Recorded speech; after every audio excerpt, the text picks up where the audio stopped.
मी सामाजिक कार्यकर्ता गणेशा मालेगाव.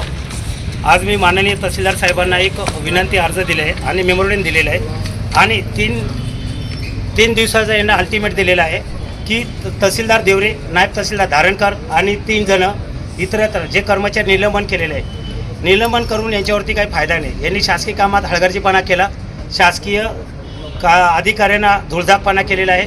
यांना निलंबन केलेलं आहे, परंतु याच्यावरती पण छावणी पोलीस स्टेशनमध्ये जाऊन गुन्हा दाखल यांच्यावरती पण करायला पाहिजे. जसा आपण सिंगम स्टाईल 12 जणांवरती गुन्हा दाखल छावणी पोलीस स्टेशन केला, आम्हाला आनंद आहे. तसंच आपण सिंगम स्टाईल जावा आणि छावणी पोलीस स्टेशनवरती हे तहसीलदार, नायब तहसीलदार आणि इतर कर्मचारी पोलीस स्टेशनमध्ये 3 दिवसामध्ये गुन्हा दाखल करावा, ही आमची माझी मागणी आहे व मित्रांची माझी मागणी आहे. 3 दिवसामध्ये जर यांनी गुन्हा दाखल नाही केला, 3 दिवसाच्या नंतर मी या तहसील कार्यालयामध्ये येऊन आत्मदान करणार.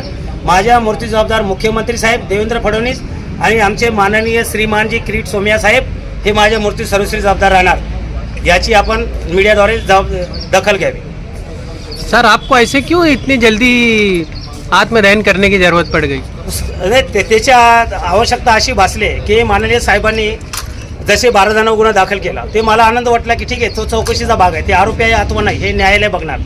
परंतु या तहसील कार्यालयामध्ये कोण चोर आहे, कोण एजंट आहे हे माझं मी कमीत कमी 12 वर्षापासून मला माहीत आहे. कोण चोर आहे, कोण एजंट आहे, कोण कसे जातीचे दाखले बनवतो, कोण कसं, कोणता अधिकारी कसा थम्स देतो, हे प्रत्येक अधिकाऱ्यांना, त्या धारणकर साहेबाला पण माहीत आहे. कसा काचीच्या आणून थम्स देऊन दाखले, जन्म दाखले, मृत्यू दाखले वगैरे काय विविध प्रकारचे दाखले तो बनवत असतात. त्यामुळे त्यांनी पण तो सरकारी कर्मचारी आहे, त्यांनी पण शासनाच्या डोळ्यात धुळजाकपणा केला, शासनाला फसवलं, आपल्या पदाचा गैरवापर करून एजंटाला हाताशी धरून दाखले बनवून दिले. आणि सलाम करतो ते यासाठी पथकाला का त्यांनी निपक्षपाती चौकशी केली, कोणत्याही राजकीय दबावाला बळी न पडता, आणि त्यांनी निपक्षपाती चौकशी करून हे बाकीचे 4-5 चिमू पिमू टिन्नू यांना आरोपी हे साबित झालेले अडथळा शासकीय कामात हलगर्जीपणा केला, म्हणून यांना शासनातर्फे निलंबन केलं. सलाम करतोय टिल्लू पिल्लूंना जे निलंबन झाले. वरिष्ठ कोण?